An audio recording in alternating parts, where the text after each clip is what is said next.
Dan riya dengan berbagai macam cara. Ada riya yang terang-terangan, ada riya yang terselubung. Riya terang-terangan banyak, cerita langsung kayak cerita langsung. Oh, saya kemarin baru nyumbang orang miskin, saya jalan jauh-jauh melewati naik gunung turun gunung, saya pikul gandumnya misalnya. Cerita. Oh, masya Allah, masya Allah. Niatnya apa? Ingin dipuji. Ini namanya riya terang-terangan. Ya. Riya terang-terangan. Saya ini sudah hajian sekian kali, niatnya riya terang-terangan cerita. Saya sudah hajian ini riya terang-terangan riya. Ini bukan pembahasan kita. Pembahasan kita adalah riya yang terselubung. Sampai dalam suatu buku tafsir, begitu orang suka dipuji, disebut ada orang sedang sholat. Ketika dia sedang sholat, terus ada temannya duduk bercerita tentang dia kepada teman yang lain. Si A sedang sholat, si B duduk cerita kepada si C tentang si A. Si B bilang sama si C, A ini luar biasa, dia tuh begini. Si A bahagia, dia sambil sholat dia dengar. Tapi ternyata ada yang kurang diceritain. Dia ngomong, saya juga begini. Kurang lengkap ceritanya. Kenapa? Karena saking ingin dipuji. Ini karena yang kita bicarakan sekarang adalah riya terselubung. Ada beberapa contoh riya terselubung. Saya hanya sebutkan sebagai contoh. Setelah itu masing-masing menganalogikan sendiri. Jangan sampai terjerumus dalam riya terang-terangan maupun riya yang terselubung. Ya. Namun sebelum saya sebutkan, saya ingatkan ikhwan, sungguhnya orang kalau riya harusnya dia sadar. Karena dalam diri kita ini alhamdulillah masih ada signal yang kuat. Yang Allah sebutkan dengan nama nafsul lawamah. Kata Allah, la uqsimu biyaumil qiyamah, la uqsimu biyaumil qiyamah, wa la uqsimu bil nafsil lawamah. Sungguh aku bersumpah dengan hari kiamat dan sungguh aku bersumpah dengan jiwa yang suka mencela. Kata para ulama, apa yang dimaksud dengan jiwa yang suka mencela? Yaitu jiwa yang mencela ketika kita melakukan apa?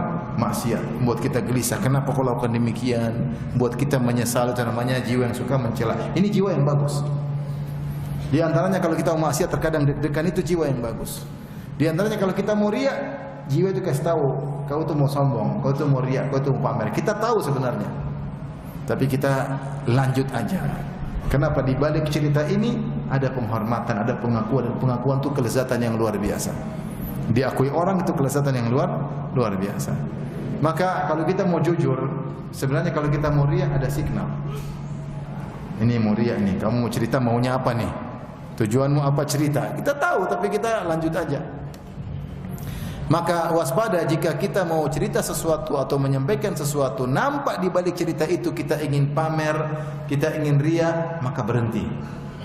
Ceritakanlah dengan lafal yang berbeda. Ceritakan dengan lafal yang berbeda. Dan begitulah kita bermuamalah dengan niat kita. Dan Allah tahu bagaimana hati kita ketika bergejolak, kita mau cerita ini kayaknya riya ini, sudah. Tidak usah cerita atau cerita dengan cara yang berbeda. Ya. Subhanallah.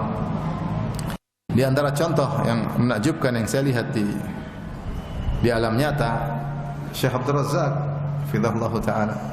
Artinya saya diberi anugerah berapa lama sering bersama beliau, sering safar beliau. Beliau tidak pernah cerita masalah yang beliau tidak pernah. Dan saya dengar dari orang lain. Saya dengar dari orang lain.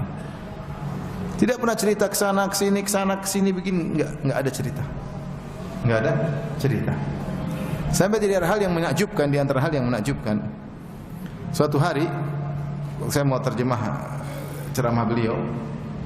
Kami keluar dari masjid, kemudian dia bilang, "Firanda, isbaqni," di luar. Saya jalan. Ada orang mau ketemu beliau. Sambil jalan saya tengok ke belakang. Tiba-tiba yang mau ketemu beliau adalah Syekh Saleh Suhaimi, hafizahullah. Guru beliau, guru Syekh Abdul Razak. Yang Syekh Saleh Suhaimi ini ketika munaqasyah dia muji Syekh Abdul Razak. Dia bilang ini murid kami tapi sudah ungguli kami. Bahkan dia ngajarkan buku Syekh Abdul Razak di Masjid Nabawi. Dia juga pengajar Syekh Abdul Razak pengajar di Masjid Nabawi, Syekh Saleh Suhaimi juga pengajar di Masjid apa? Nabawi. Dan dia terkadang berapa kali ngajar buku Syekh. Kemudian saya jalan, saya lihat Syekh ngobrol sama dia dari jauh. Ternyata dia minta buku dalam bentuk Word mungkin untuk diajarkan di Masjid Nabawi. Tapi saya tunggu, akhirnya Syekh datang. Terus Syekh bilang apa? Afwan, Firanda tadi ada orang perlu sama saya. Gitu aja. Seandainya kita di posisi Syekh, kita bilang, oh tadi itu guru saya, sekarang dia belajar dari saya, sekarang dia pinjam, dia bahkan ngajar buku saya. Kesempatan untuk pamer nggak? Luar biasa. Tapi dia cuma bilang tadi ada orang perlu sama saya, selesai. Dia minta uzur dari saya terlambat. Maksudnya ada celah-celah untuk pamer? Nggak ada. Ngapain mengharap pujian dari orang namanya Firanda, percuma? Apa faedahnya? Kalau saya puji Syekh terus apa faedahnya? Terus saya tahu ternyata itu, saya tahu dari sekretarisnya, ternyata itu ini untuk diajarkan. Maksud saya subhanallah, ya. Banyak hal yang saya mau ceritakan tapi beliau masih hidup, jadi saya tidak mau cerita. Jadi intinya ikhwan, hati-hati ya. Hati-hati dengan pintu-pintu riya terselubung ini, hati-hati. Setan sangat halus, sangat pintar. Tidaklah seorang selamat dari satu riya kecuali setan datang dengan warna yang baru, yang seorang bisa terjerumus dalam warna tersebut.